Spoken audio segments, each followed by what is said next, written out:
अस्सलाम वालेकुम dear students, कैसे हैं आप लोग। उम्मीद करते हैं कि आप लोग ठीक ठाक होंगे।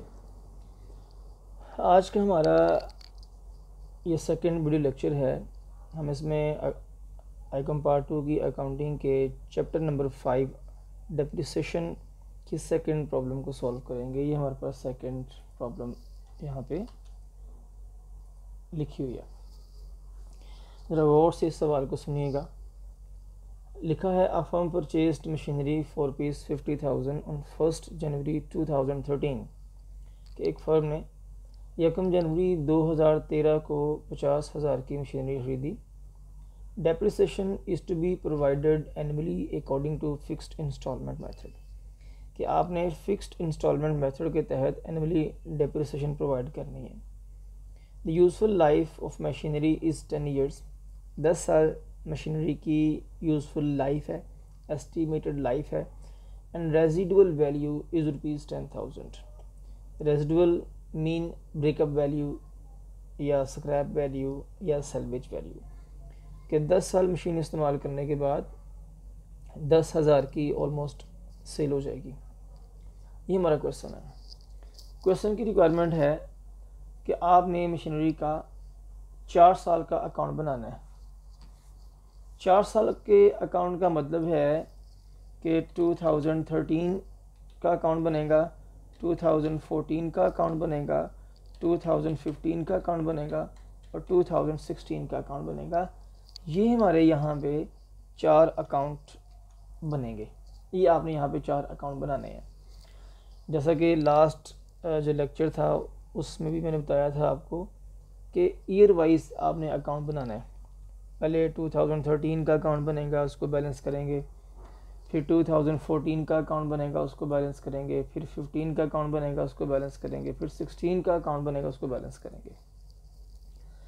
ये हमारे इस क्वेश्चन की जो है रिक्वायरमेंट है। And find out annual depreciation, और आपने सालाना डेप्रिसिएशन भी कैलकुलेट करनी है। अब वर्किंग में यहाँ पे हम सबसे पहले फाइंड आउट करेंगे एनुअल डेप्रिसिएशन। एनुअल डेप्रिसिएशन आपने कैसे कैलकुलेट करनी है। स्ट्रेट लाइन मेथड में हमारे 2 फॉर्मूले यूज़ होते हैं डेप्रिसिएशन कैलकुलेट करने के लिए। हमने वैसे लास्ट टाइम भी बात की थी, यहाँ मैं लिख भी दूंगा आपको कि if estimated life is given, अगर एसेट की लाइफ दी है तो हमारा फॉर्मूला बनेगा, यहाँ मैं लिखता हूँ formula is equal to cost of asset minus scrap value. इसको मैंने यहाँ ब्रैकेट में लिख दिया और जो आंसर आएगा इसको आपने डिवाइड कर देना है एस्टिमेटेड लाइफ पे। तो वो जो आंसर आएगा, सॉरी यहाँ पे चूँकि ये फॉर्मूला नहीं है, जस्ट बताया मैंने आपको, ये cost of asset minus scrap value over estimated life. Second हमारे पास है कि if estimated life is not given, अगर उसने आपको सवाल के अंदर एसेट की लाइफ नहीं दी तो फिर हमारा फॉर्मूला क्या बनेगा। ये फॉर्मूला हमने कल यहाँ पे क्लास में डिस्कस भी किया था। Cost of asset multiply by rate of depreciation multiply by usage period. ये हमारा फॉर्मूला था जो हमने कल यहाँ पे क्लास में डिस्कस किया था। अब देखें, स्ट्रेट लाइन के 2 ही फॉर्मूले हैं, इनमें से कोई एक फॉर्मूला अप्लाई होगा सवाल में। हमारे इस सवाल में ये वाला फॉर्मूला अप्लाई होगा। रीज़न क्या है, हमारे इस क्वेश्चन के अंदर यहाँ पे ये उसने आपको एसेट की एस्टिमेटेड लाइफ दी है। तो अगर एसेट की लाइफ दी गई हो तो आपका फार्मूला बनता है cost of asset minus scrap value over estimated life, ये वाला। तो अब जो यहाँ पे हमारी अमाउंट ऑफ डेप्रिसिएशन आएगी, यहाँ मैं लिख दूँ फॉर्मूला, ये हमारे फॉर्मूले। यहाँ मैं करता हूँ कैलकुलेट एनुअल डेप्रिसिएशन। अब आपने ये वाला फॉर्मूला अप्लाई करना है और यहाँ पे डेप्रिसिएशन कैलकुलेट करनी है। अब हमारा फॉर्मूला बनेगा G is equal to cost of asset. Cost मतलब 50,000, इसको आपने माइनस करना है स्क्रैप वैल्यू 10,000। आप तो इसको सॉल्व करेंगे कैलकुलेटर से, तो वहाँ पे इस तरह की नहीं आएगी प्रॉब्लम। माइनस करने के बाद इसको आपने डिवाइड करना है एस्टिमेटेड लाइफ पे, जो कि हमारे पास 10 ईयर्स है। तो हमारा जो फॉर्मूला है वो ये बनेगा, cost of asset minus scrap value या residual value over estimated life. अब यहाँ पे हम इसका आंसर निकाल लेते हैं। ये देखें, यहाँ पे इसका आंसर आएगा हमारे पास 4000। तो हमारा एक इसमें आंसर आ गया। इसमें देखें ज़रा, ये हमारा आंसर है एनुअल डेप्रिसिएशन का 4000, यहाँ ये आंसर आ गया। हम अब यहाँ पे सवाल को हल कर लेते हैं। अब हमने 1 जनवरी 2013 को मशीनरी परचेज़ की। फर्स्ट लेक्चर में मैंने आपको बताया था कि आपने एसेट को रिकॉर्ड कैसे करना है। एसेट की एंट्री हम पास कर लिया करते हैं मशीनरी अकाउंट डेबिट और कैश क्रेडिट। ये हम डेबिट में रिकॉर्ड करेंगे 2013 और ये जनवरी 1 हम यहाँ पे रिकॉर्ड करेंगे कैश अकाउंट और यहाँ पे आप रिकॉर्ड कर लेंगे 50,000। 2013 में अभी इस वक्त आप हैं, तो 13 में हमने इस एक मशीनरी के अलावा कोई नई मशीनरी परचेज़ नहीं की, तो इस साल एंड हो जाएगा। हम यहाँ पे रिकॉर्ड करेंगे डेप्रिसिएशन और ये बात आएगी दिसंबर 31 की डेप्रिसिएशन अकाउंट। ये हमारे पास है पूरे साल की डेप्रिसिएशन। ठीक हो गया। अब यहाँ पे आपने करनी है बैलेंसिंग, तो यहाँ से हमने ये लाइन इधर ड्रॉ कर ली, हमने यहाँ भी लाइन ड्रॉ कर ली। अब बैलेंस कैसे करते हैं, दोनों साइडों का टोटल करना है। जिस साइड का टोटल ज़्यादा है वो आएगा दोनों साइडों पे। यहाँ पे डेबिट का टोटल ज़्यादा है, सॉरी, इसको अब आपने यहाँ भी रिकॉर्ड करना है 50,000। बैलेंस कैसे आएगा, ये ज़्यादा वाले टोटल में से आपने माइनस करना है कम वाला टोटल। ये हमारा यहाँ से हम माइनस करेंगे इसको, तो आपका बैलेंस आएगा 46,000 रुपया। ये हमारी डेट यहाँ पे आ गई, सॉरी, बैलेंस C/D। ये हमारा एक साल का अकाउंट 13 का अकाउंट हमारा यहाँ पे इस तरह से बन गया।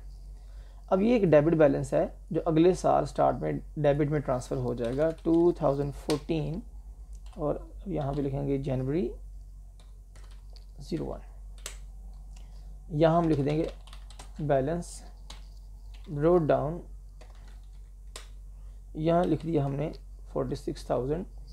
2014 के ईयर में भी हमने कोई नया एसेट परचेज या पुराना सेल नहीं किया, ये भी साल एंड हो जाएगा।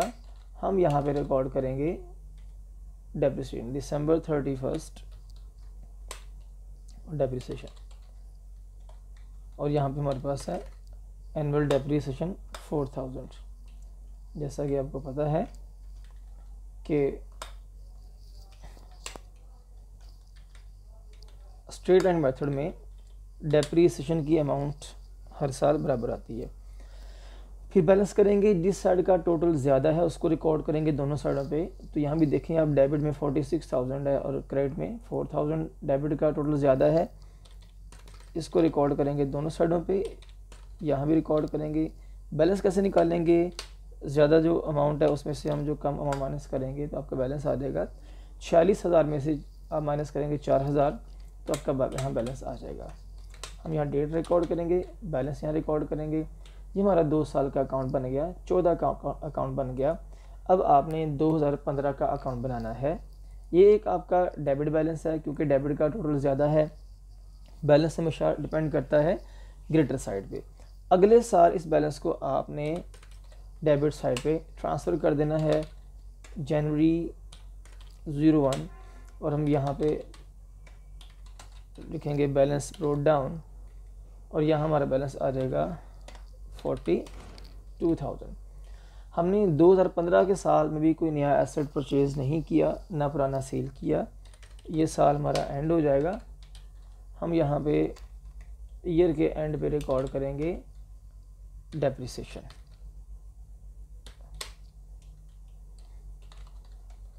और वही हमारी जो एनुअल डेप्रिसिएशन है 4,000 रुपये, यहाँ भी रिकॉर्ड कर लिया। अब यहाँ पे आपने बैलेंसिंग कर देनी है, तो यहाँ पे आप लगाएंगे लाइनें। तो यहाँ भी आप लाइन लगाएंगे क्लोजिंग करने के लिए। अब जिस साइड का टोटल ज़्यादा है वो रिकॉर्ड करेंगे दोनों साइडों पे। यहाँ भी एज़ यूजुअल डेबिट का टोटल ज़्यादा है 42,000 रुपया, 42,000 यहाँ भी रिकॉर्ड कर लिया आपने, और आपने यहाँ भी रिकॉर्ड कर लिया। बैलेंस कैसे निकालेंगे? ग्रेटर साइड में से माइनस करेंगे अब शॉर्टर साइड, तो आपका यहाँ बैलेंस आ जाएगा 38,000। अब यहाँ भी लिखेंगे बैलेंस कैरी डाउन। ये आपका 3 साल का अकाउंट बन गया, 2015 का अकाउंट बन गया। अब यहाँ भी आपने 2016 का अकाउंट बनाना है। ये जो बैलेंस है ये एक डेबिट बैलेंस है, इसको आपने अगले साल डेबिट साइड पे ट्रांसफ़र कर देना है। यहाँ पे लिखेंगे बैलेंस ब्रोट डाउन, इसको यहाँ लिखेंगे जाके, क्योंकि आपने यहाँ पे पूरी वो डेट मेंशन करनी है, जनवरी 01, 38,000। इस साल भी आपने कोई नया एसेट परचेज या सेल नहीं किया, तो जो साल एंड हो जाएगा आप रिकॉर्ड करेंगे डेप्रिसिएशन दिसंबर 31, और जो आपकी एनुअल डेप्रिसिएशन है वो 4,000 रुपया है। ये साल एंड हो जाएगा।